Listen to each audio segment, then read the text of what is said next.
গেল বছর বিষণ্ণতার বিকেলগুলো নগ্নতার রঞ্জকে বিক্রি হয়ে গেল। বিকেলে শ্রেষ্ঠত্ব খুঁজতে গিয়ে বদ্বীপের এই কোন প্রান্তরে যে হারিয়ে গেলে তার কোনো ঠিকানাই পেলাম না। আর পেয়েই বা লাভ কি হতো বলো? খুব করে চেয়েও তো কখনোই বসবাস প্রিয় হয়ে ওঠনি।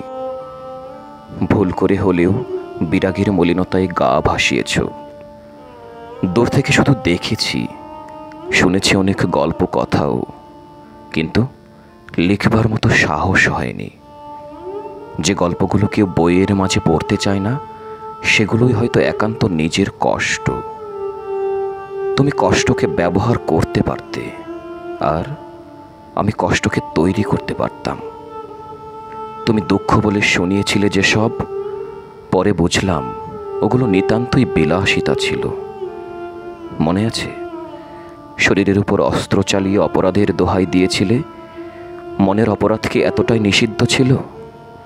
তখন তো কোনো আইনের বেড়াজাল ছিল না, ছিল না পার্থিব কোনো পাপের আংশিক প্রলয়ন।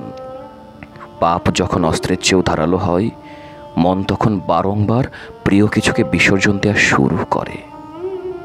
আমি ছিলাম সেই বিসর্জনের ফসল। রক্তের উত্তাপ ছিল না, মস্তিষ্কের বুনন ছিল না। শরীরের স্বাভাবিক প্রবাহেই মৃত্যুর স্পষ্টতা আগুনের মতো জ্বলছিল। বিতাড়িত এই শরীর মানসিক পটভূমি ছেড়ে সমাজের এক অন্ধকারে নিরীহভাবে ঠাঁই নিল।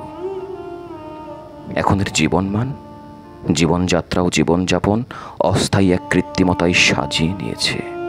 অতঃপর বিষণ্ণতাগুলো অবয়ব তৈরি করে, গল্প সাজায়, সময়কে নিয়ে বাণিজ্য করে। কখনো উড়ে যায় মহাকাশের বিশাল শক্তির কাছে, তখন হত্যা হয় নিজের অস্তিত্ব। অপরাধ সাজায় কোটি কোটি প্রাণ, নিশ্চুপ খেয়ালে থাকে প্রজাতির ক্রমান্বয়তা, আর শেষ হয়ে যায় অলৌকিক মনালস্যের কল্পিত জীবনরূপ। তাই তো নগ্নতার রঞ্জক ঘর নিয়েই কেটে যায় চোখের সময়।